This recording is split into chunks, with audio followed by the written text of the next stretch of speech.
Patrick Henningsen and TNT. Welcome back to the program with me, Basil Valentine, sitting in for Patrick. Apologies for the technical issues causing an extended break there.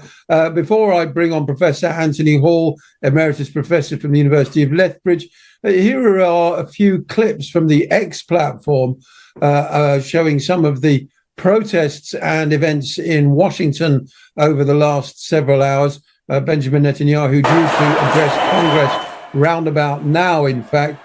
First of all, there we can see members of a Jewish organization. Yes, you don't have to be a Gentile to oppose genocide. They occupied Congress yesterday. That's Medea Benjamin. If we can turn the volume up for her, please, that would be great. To protect a war criminal, Benjamin Netanyahu.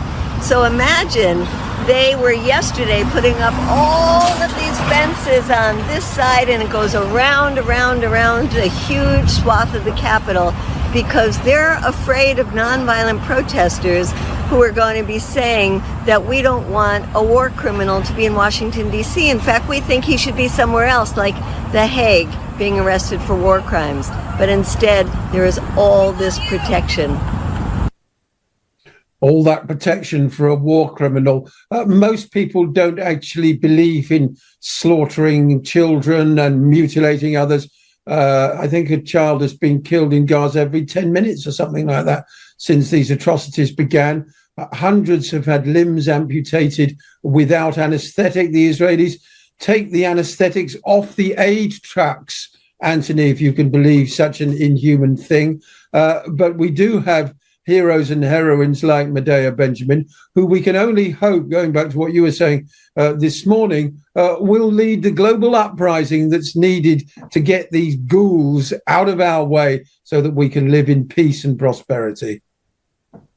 I was watching the Code Pink demonstration just coming up to airtime, and there was a reference to Fort Netanyahu, that the Capitol building has been transformed into a kind of fort.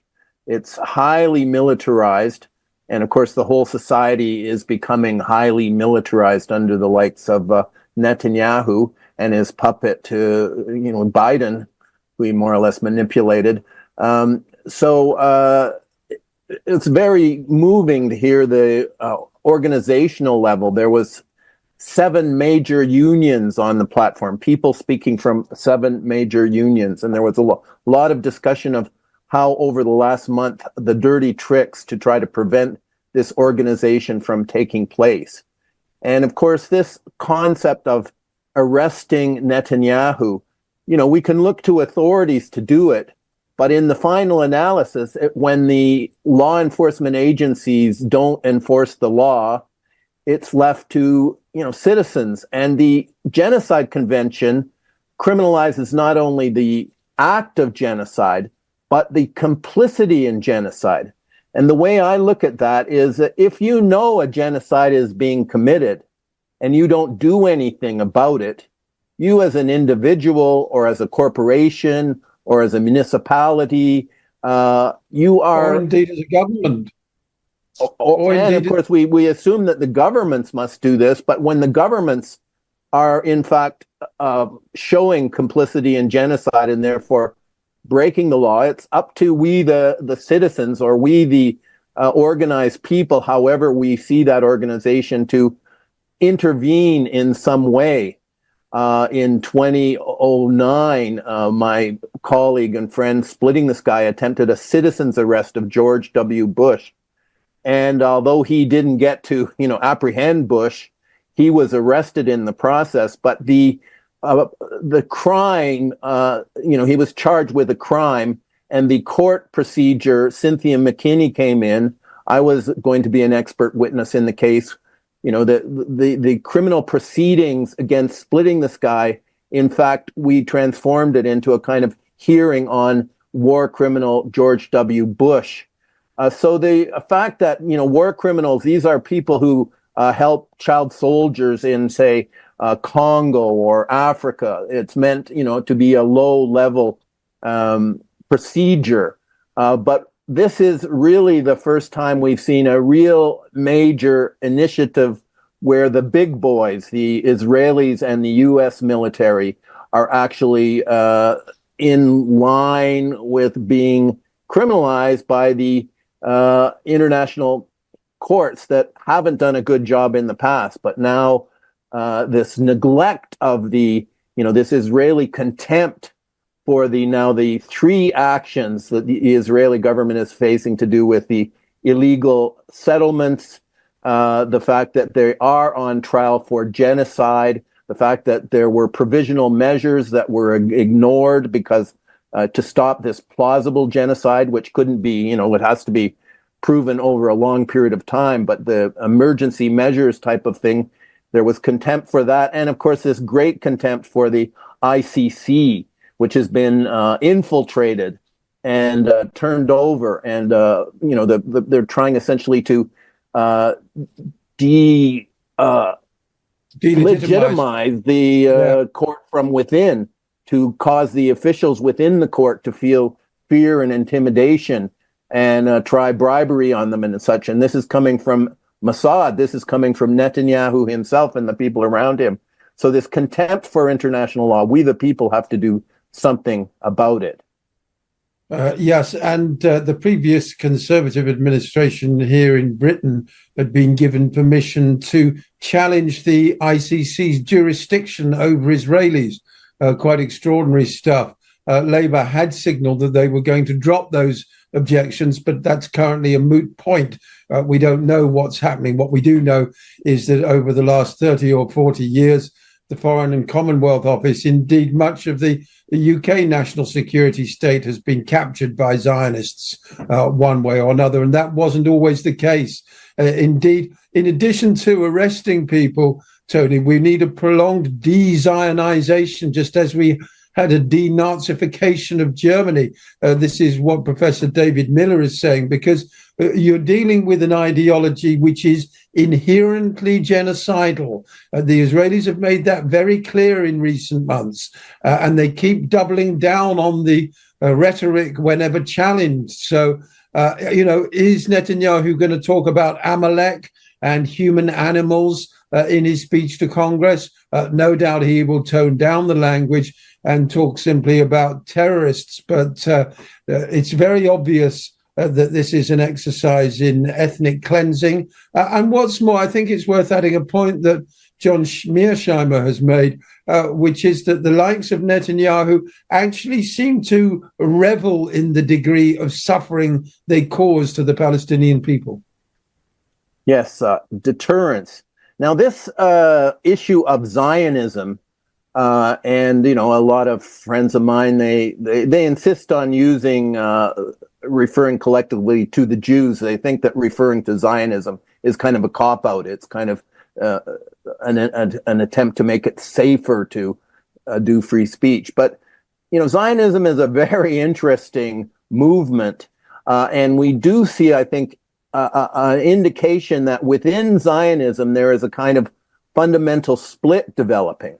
And there is the kind of Zionism that seems to thrive within the Democratic Party, which would like to see, a little bit of moderation, like instead of having great big 2,000-pound bombs, maybe just have 1,000-pound bombs. This kind of, weird approach that we saw with between Biden and Netanyahu.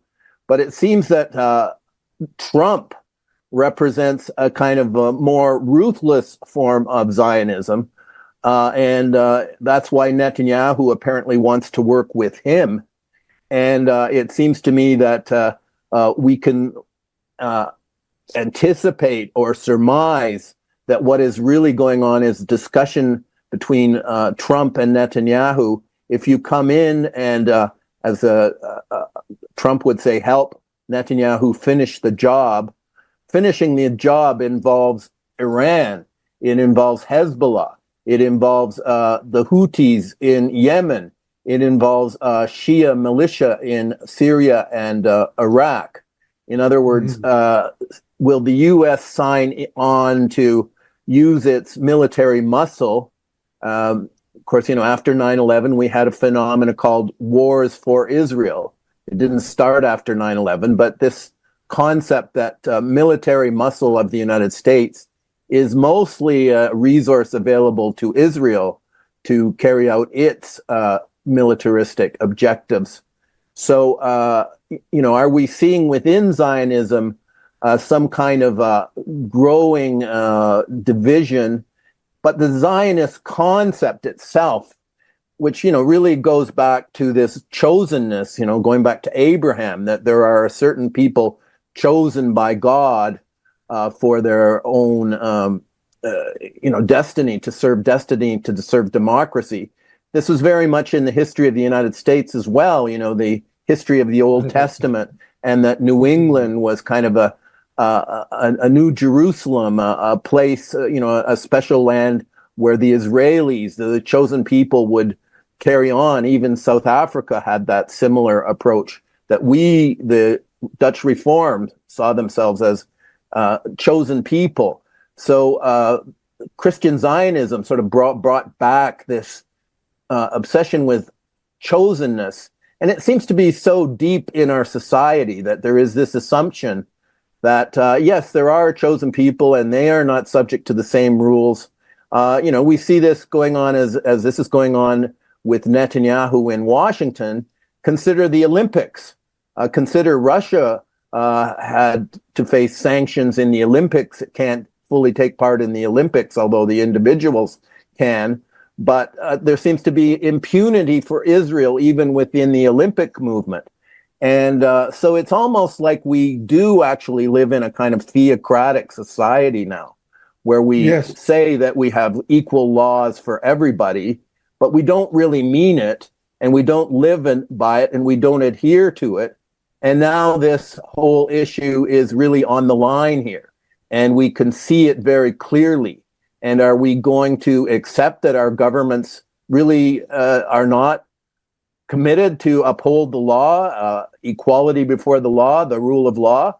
Or, we're being pressured by our governments to accept? No, we may say that, but that really isn't how it works. We stick with the rich people, the powerful people, the people who have the ability to create a lot of money through the way the banking structure is structured, for instance.